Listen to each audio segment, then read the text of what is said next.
Tere kõigile, mina olen Maicel Astur. Ma olen Kristjan Tõniste. Ja te olete vaatamas Asturi astroloogiat. Täna räägime UFC 329 ja võtame ette 30 põnevat fighti meie jaoks ja ennustame, kes lahkub puurist võitjana. UFC 329 toimub 12. juulil ja esimene fight, millest täna räägime, on Cory Sandhagen versus Mario Bautista. Väga oluline fight bantamweight kaalus, sest see võib selgitada välja, kes on järgmine tiitli peale. Kristjan, mis arvad? Mina olen ise suhteliselt kindel, et Cory võidab. Et kindlasti, kui see mats läheb ainult strikingu peale, siis on Cory eelis.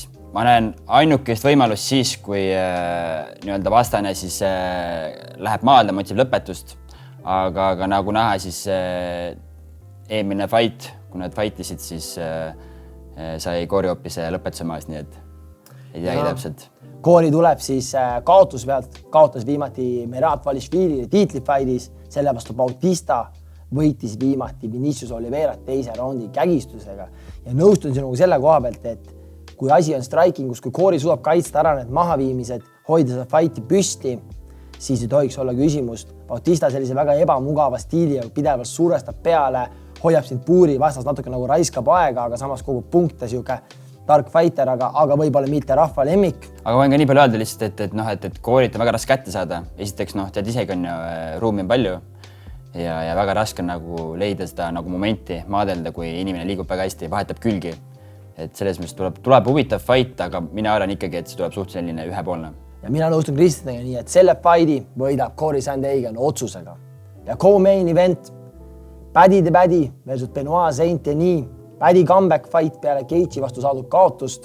Paddy sai kõvasti damage'it interim tiitli fightis, võib-olla andsid tal natuke liiga vara.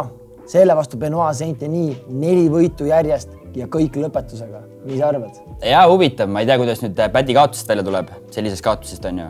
Ja minu eest suht ruttu tuleb peale ka on ju. Ma ei tea, ei ole vist väga pikk see vahe olnud. Ei ole.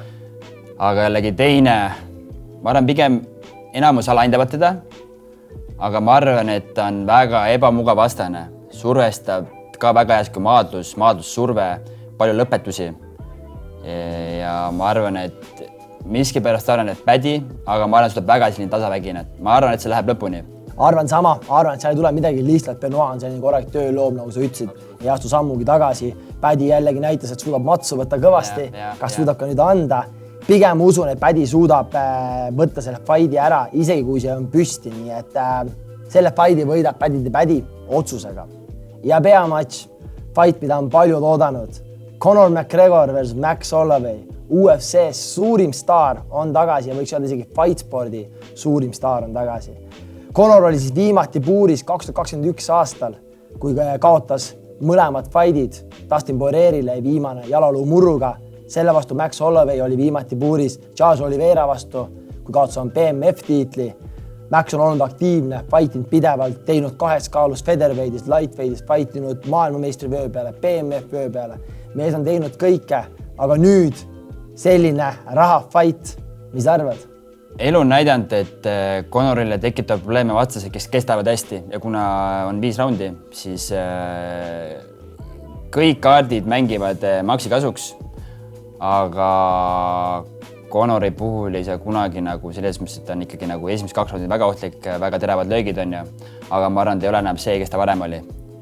Et 5 aastat eemal ka 4 aastat on ju, et see ei ole lihtne veel Max kohe vastu on ju, et nagu selles Conori eest müts maha, aga ma arvan, et ikkagi Max. Ja, oleks siis Conor viimased 4-5 aastat teinud reaalset tööd, aga me kõik teame, et mees on rohkem tegelenud pidude, kohtukeisside ja muude jamadega, teinud filme, olnud steroidide all, kõike teinud, mis võimalik, et ei tea, kui palju trenni teinud on. Nüüd on muidugi mees väga fookuses, aga ise arvan sama, ei ole lihtne tulla peale sellist pausi ja minna siis nii aktiivselt fighteri vastu, nii et meie ütleme, et selle fighti võidab Max Holloway lõpetusega.